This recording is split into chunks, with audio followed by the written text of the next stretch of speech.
Alam nyo ba kung ano yung dapat gawin para hindi po masira itong mga bulaklak ng kalamansi at maging bunga? Hello mga ka-agri.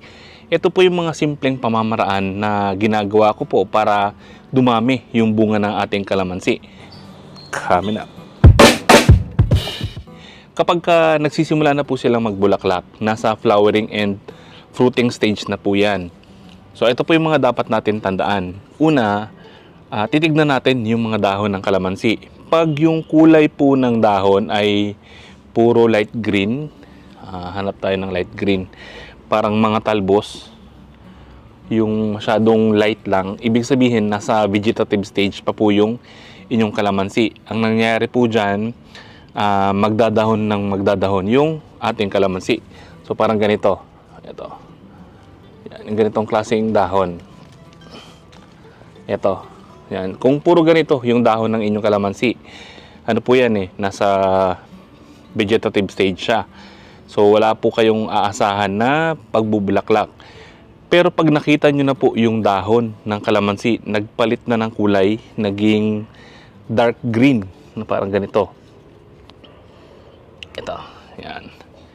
So dark green, tapos nagka-curl siya paibabaw, parang ganyan yung itsura. Ibig sabihin yan, malapit na po siyang magbulaklak. So ang gagawin natin dyan, magbibigay na tayo ng mga fertilizer na mataas po sa potassium. Kasi yung potassium yan po yung tumutulong para dumami itong mga bulaklak. Tapos maging bunga siya. So ano ba yung mga fertilizer na pwede natin ibigay? Kung gumawa po kayo ng concoction, pwede yung fermented fruit juice. Gawa po sa mga hinog na prutas na may molasses, yan po yung ibibigay natin dito sa ating mga kalamansi. Kasi yan po yung merong mataas na potassium. Ano pa? Yung banana peel tea, gawa din sa balat ng saging na binabad sa tubig. Pwede natin yun i-apply dito sa mga kalamansi. And itong swamp fertilizer, ito. Yan, yung mga binabad na organic material sa tubig. Pwede natin yan ipandilig dito sa ating mga kalamansi. So ito na po yung papangdilig natin araw-araw para may source siya ng potassium, pampabulaklak tsaka pampabunga. So yan lang po yung pinakasusi. So para dumami yung mga bulaklak, kailangan niya po ng mataas sa potassium. Makukuha po natin yan sa mga balat ng gulay, balat ng prutas na binabad natin sa tubig o yung ating swamp fertilizer. Kung commercial naman, pwede kayong bumili ng potash ng 0060. Yan po yung ginagawa kong pag-aalaga sa mga tanim kong kalamansi. So far, buong taon nakakapag-harvest po ako ng kalamansi. Pero kaya natin siya pabungahin ng buong taon. Basta alam natin kung paano siya alagaan at supplyan natin siya ng fertilizer na mataas po sa potassium. Now, pag dumadami na yung mga bulaklak, ayan po yung mga tumutubo. Ito.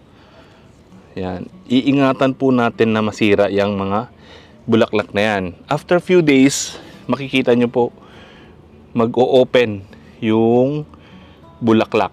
Ayan, meron kayong makikita na kulay dilaw. Nakikita ba? Yan. Yung kulay dilaw na yan, yan yung tinatawag nating pollen. Dapat po hindi yan siya masisira. So ano ba yung mga bagay na nakakasira sa mga pollen? Yung tubig. So kapag umulan, yung mga bagong sibol na bulaklak na yan, masisira po yan. So hindi siya mabubuo. So ano pa, pagka nagdidilig tayo, lalo na kung ginagamit nyo po ay hose, pag natalsikan po yan ng tubig, ganun din, masisira itong mga bulaklak na yan. So para alagaan yan, kailangan po iwasan natin na mabasa yung mga bulaklak na yan. Tapos pagka buka ng bulaklak na yan, kailangan po mahalo yung mga pollen na yan.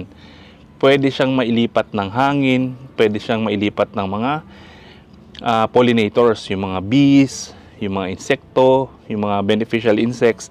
Sila yung nakakapaglipat ng pollen, kaya nabubuo itong mga bulaklak ng kalamansi.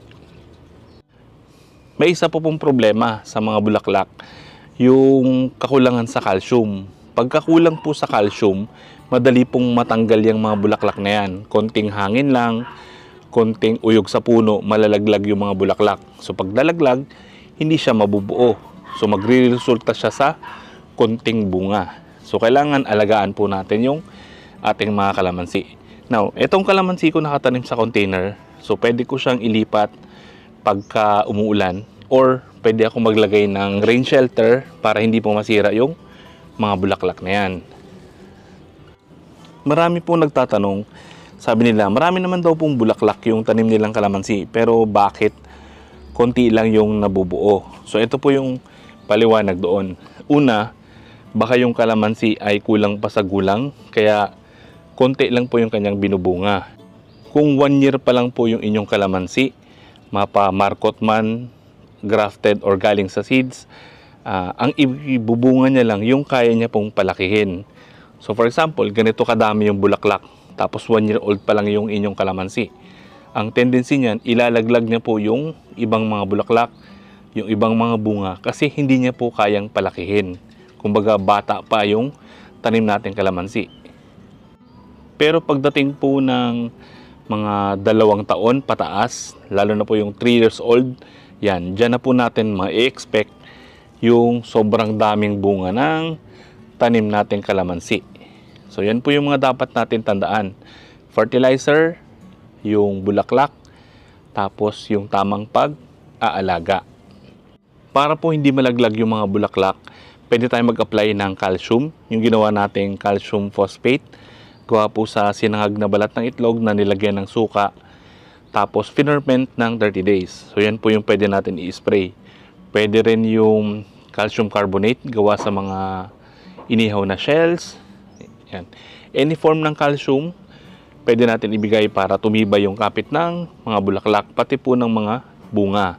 Tapos tumitibay din yung ating tanim kasi kumakapal yung kanyang cell wall. Sa pag-apply po nito, 20 ml per liter of water, pwede natin siya ipandilig, pwede rin natin siya i-foliar feeding, i-spray natin sa mga dahon. Pero kung mga bagong sibol pa lang yung mga bulaklak, mas maganda po idilig na lang natin yung calcium kaysa i-spray natin, kasi pwedeng masira yung mga bagong sibol na bulaklak.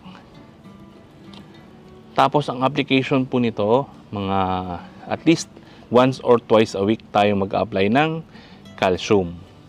Sa pag-spray po, pwede nyo ipagsama-sama yung mga nutrients. So actually, itong pag-spray natin ng calcium phosphate, sinamahan na natin ng Epsom salt para sa magnesium tsaka sulfur.